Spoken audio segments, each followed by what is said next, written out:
En parlant du droit, on va directement vers la justice. Aujourd'hui, qu'est-ce qu'on constate?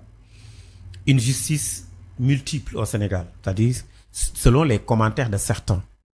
Où est-ce que le bas blesse? Est-ce que c'est le Sénégalais lambda qui ne maîtrise pas les rouages de cette justice ou une insuffisance de ressources humaines pour pouvoir traiter certains dossiers de la justice? La magistrature que j'ai connue est un grand corps composé de gens, d'hommes et de femmes valeureux. Ça, c'est sûr. Mais avec un statut que les gens ignorent. Ce n'est pas un corps de fonctionnaires. Ce sont des fonctionnaires à statut renforcé, à qui il est fait défense de ses penchés.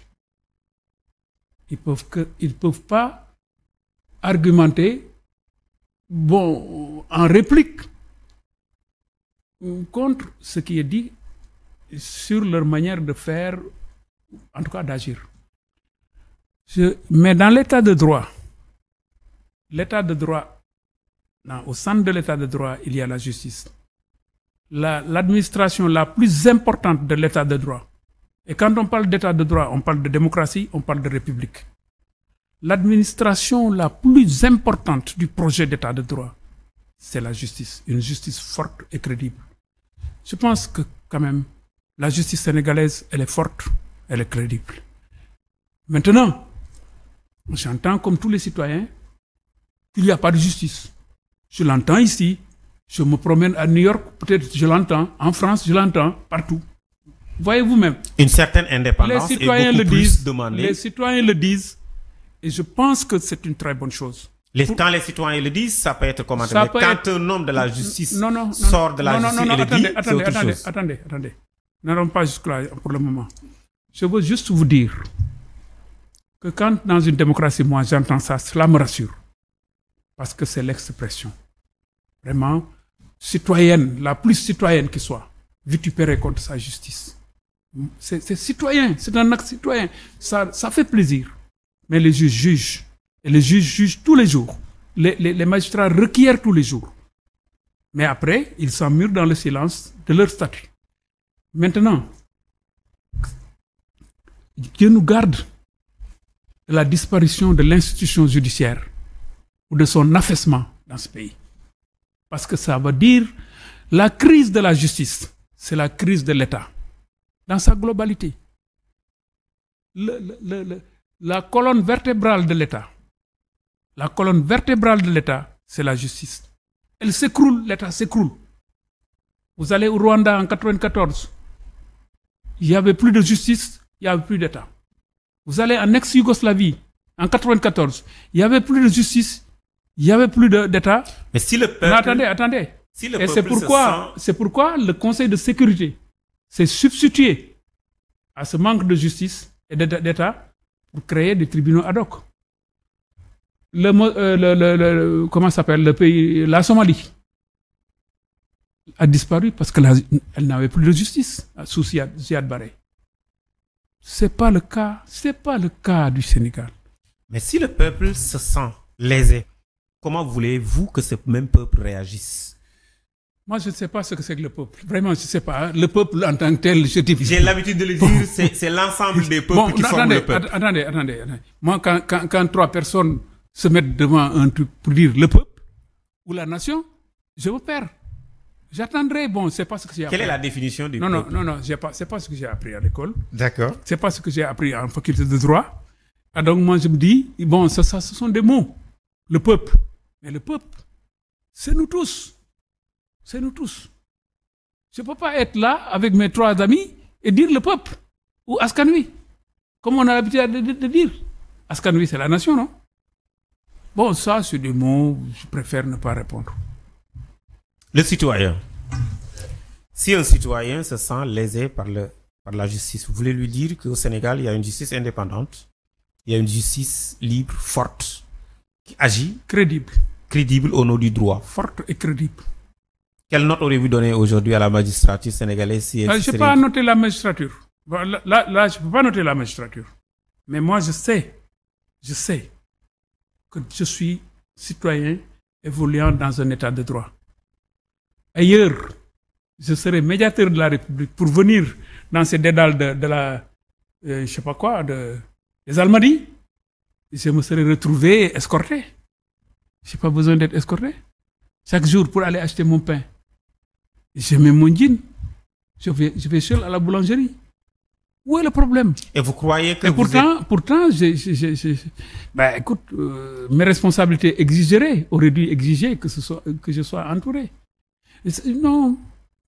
Moi, j'évolue dans une société qui est en quête de plus de justice. Je suis d'accord. Qui est en quête de plus de justice.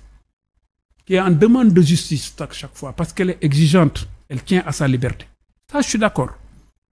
Mais qu'il n'y ait pas de justice. Ça, ce sont des gens qui le disent. Ils ont leur projet. Vous ne vous sentez pas parfois dire tel jugement, j'ai des observations à mettre de telle ou telle personne après que vos collègues aient délivré un verdict? Non. C'est avec respect que je relis toujours les jugements, mais moi, je n'ai pas ce problème. Vous ne nous lisez pas. Vous ne lisez pas les juges. Lisez les juges. Il faut lire ce que les juges, à tête reposée, quand la clameur se sera tue, il faut aller lire ce que le juge a dit. C'est ça qui est important. Le Sénégal va, je vais vous interpeller sur l'actualité.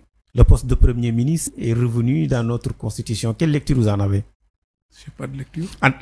On n'est pas... Non, le médiateur, vous nous prévenez. Non, le médiateur ne peut pas, M. Diaye. Vous nous prévenez. Ça fait partie des missions de prévention du médiateur de la République. Non. Le médiateur ne peut pas. Ça, c'est un débat politique et politicien.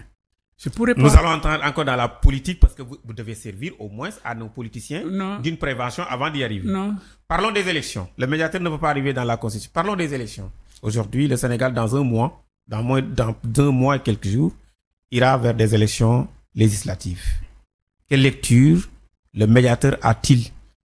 Ou qu'est-ce qu'attend le médiateur de ces partis politiques qui vont s'affronter comme des adversaires pour les prochaines élections? Ça, c'est le citoyen médiateur. Le citoyen médiateur souhaite que nous allions en des élections apaisées comme nous avons toujours tenu ces élections. Nous les avons toujours tenues. Nous avons toujours tenu des élections apaisées et que le lendemain du scrutin, vraiment, nous regagnons nos bureaux, nos champs, nos occupations de tous les jours et que le meilleur gagne. Que celui qui aura été désigné, ça et là, s'installe avec la légitimité avec que cela tout ce qui s'est passé déjà dans les dépôts des candidatures, dans les dépôts des listes. Le médiateur n'a jamais été encore interpellé et n'attend pas d'être interpellé pour servir. Ça, franchement, non. Non, il y a des gens qui sont faits pour ça. Il y a la Sénat, il y a d'autres organes, d'autres institutions. Oui, même dans votre mission, il y a le juge, il y a le procureur, il y a d'autres institutions qui existent malgré tout. Quelqu'un qui se trouverait... Je vous assure, je ne suis pas concerné. Je vous assure. C'est par sympathie que je réponds. Mais je ne suis pas concerné par ça. Je vous assure. Dans la feuille de route du médiateur, de la République, quand le président de la République vous dit... Ma feuille de route, c'est la loi de 1999. Qui dit? Le médiateur est indépendant à l'égard de tout le monde. Il ne reçoit d'ordre de personne. Donc le président ne me donne pas de feuille de route. Moi, je ne suis pas un ministre. Je n'ai pas de feuille de route. La loi est ma feuille de route. La loi de 1999 mais quand même, vous avez été, qui a abrogé celle de février 92. Quand même, vous êtes désigné par le président de la République pour oui, c'est l'autorité, mais c'est la première institution qui désigne tout le monde. Le président de la République est pourvoyeur de légitimité. C'est lui qui a l'onction du pouvoir universel, du suffrage universel. C'est pourquoi il a la compétence et vraiment l'attribut majeur de nommer et de dénommer. Moi, il me nomme. Et il ne me dénomme pas. Sauf empêchement dûment constaté par des autorités juridictionnelles. Voyez-vous, moi je suis un homme indépendant. Je suis inamovible. Voyez-vous, voilà le médiateur. Êtes-vous satisfait d'être le médiateur que vous êtes? Sinon, quel type de médiateur voudriez-vous être? Un médiateur en phase avec son temps. Quel est votre qui temps? Réconcilie... Vous n'êtes pas de notre époque. Non, attendez. Je suis de votre époque puisque je vous parle. On est ensemble. on est contemporains. Même si je suis plus âgé que vous, on est contemporains. Vous direz un jour, j'ai rencontré M. Kandji dans ses habits de médiateur. On est contemporains. On n'est pas de la même génération, mais on est contemporains. Il ne faut pas dire on n'est pas dedans, parce que nous ne sommes pas des reliques quand même. Nous ne sommes pas bons pour le musée, M. Dans le temps. On parle du temps. La médiation aujourd'hui vous mène-t-elle à faire des interventions dans la sous-région? Oui. Intervention dans la sous-région. Le médiateur est membre de l'Union des magistrats. Dans l'histoire, vous avez fait appel d'ailleurs à la cause, les réalités qui ont fait que la médiation existe. Oui, oui. Je vais vous dire. Oui. Au niveau de l'UEMOA, nous avons une association des médiateurs de l'UEMOA, de l'Ouest africain. Nous avons des médiateurs de la francophonie. La médiation a une activité au plan international très, très, très, très dense. Nous avons une activité internationale assez développée. Au niveau de la CEDEAO? Non, partout. C'est international, sous-régional et autres. Oui. L'UEMOA, la francophonie.